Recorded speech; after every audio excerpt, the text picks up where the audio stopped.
Part 5, Take 7, Action.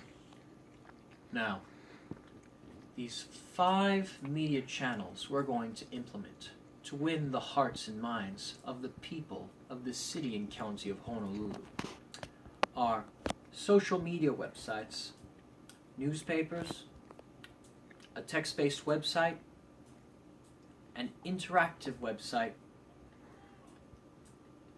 and an informational video. Now, the way we're going to use social media, specifically we're going to use 3 social media sites: Facebook, Instagram, and Pinterest. Facebook being the largest.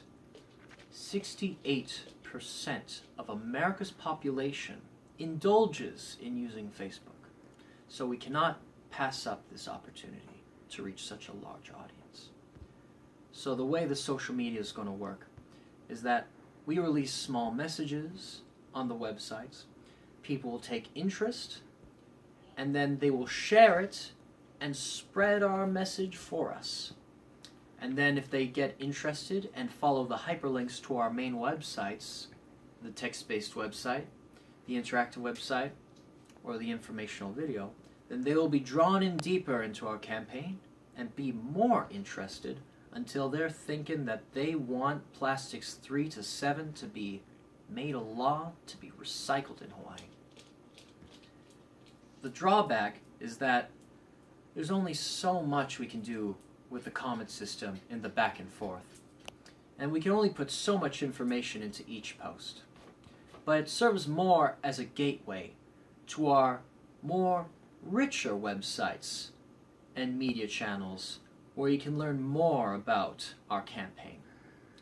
Speaking of a gateway, where social media succeeds in reaching the youth, it fails in reaching the senior citizens. So that's what the newspaper media channel's for. The newspaper is read by senior citizens, which, according to reports, do not frequent social media as much as the younger generations. So, senior citizens will see our ad in the paper, take interest in what it's saying.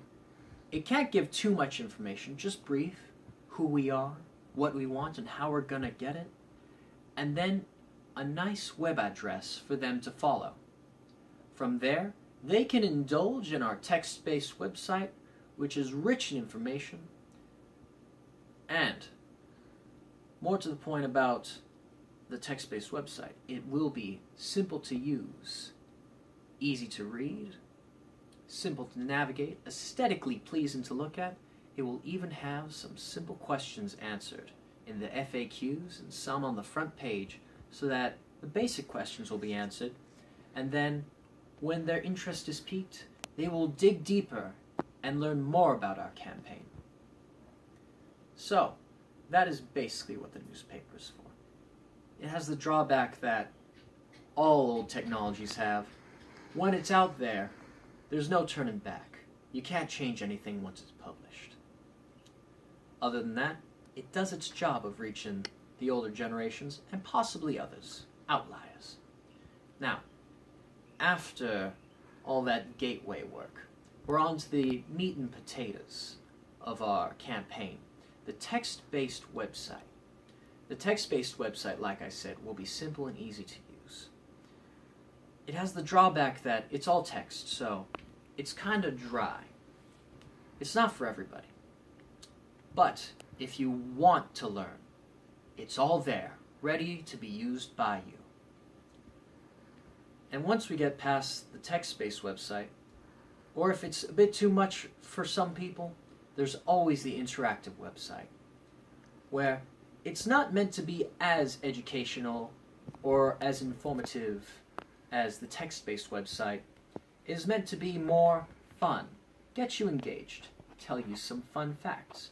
And if you're intrigued by some of these fun facts pertaining to our campaign of recycling, then you may become interested and check out the text-based website or our informational video, to which you'll become more engrossed and more interested in our campaign, and you'll be able to tell your councilman that you want plastics 3 to 7 to be recycled, and it must be a law. Okay.